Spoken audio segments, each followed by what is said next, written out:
जंगल के सुदूर कोने में एक भयंकर तूफान आया। उसी रात एक घायल शेरनी ने एक बच्चे को जन्म दिया। बच्चे को जन्म देते ही वह आखिरी सांस ले चुकी थी। जंगल की खामोशी में वह नवजात अकेला पड़ा था, कमजोर, डर से भरा और अनजान।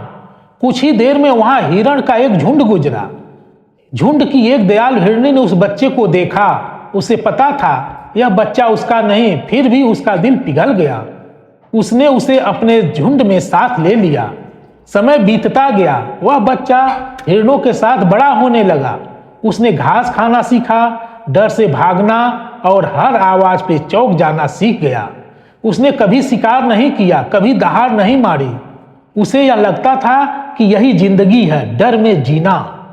उसे यह कभी एहसास नहीं हुआ कि हिरण नहीं बल्कि वह एक शेर है। एक दिन जंगल में हलचल मची।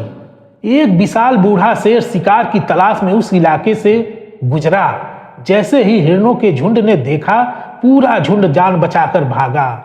उनके साथ वह जवान शेर भी डर के मारे भागने लगा, लेकिन भागते भागते वह फिसल गया। बूढ़ा शेर उसके सामने खड़ा था। कांपती आवाज में वह बोला, मुझे मत मारो, मैं हिरण हूं। बूढ़ा शेर ठिठक गया। उसने गौर से देखा, आंखें, पंजे, शरीर सब कुछ शेर का था, लेकिन डर हिरण का। बूढ़ा शेर उसके पास की चट्टान के नीचे एक शांत जलकुंड में ले गया और कहा, भागना बंद करो, इस जलकुंड में देखो। उसने पानी में देखा। उसने झिझकते हुए झांका। जो देखा उसने उसकी पूरी दुनिया ही बदल दी। वहां हिरण नहीं बल्कि वहां एक ताकतवर शेर खड़ा था। उसी पल वह दहाड़ा। उसकी आवाज से पूरा जंगल गूंज उठा। डर टूट गया, झूठी पहचान बिखर गई।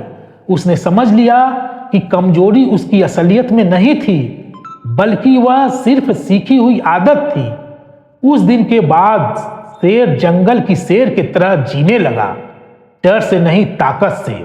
संदेश: कई बार हमें बचपन में यह सिखा दिया जाता है कि हम कमजोर हैं, साधारण हैं, हम कुछ नहीं कर सकते। लेकिन सच्चाई यह होती है कि हमारे अंदर ताकत होती है, बस हमें अपनी असली चेहरा देखने की जरूरत है। जब इंसान खुद को पहचान लेता है, तब दुनिया उसे रोक नहीं सकती। वह अपने आप बहुत बड़ा हो जाता है।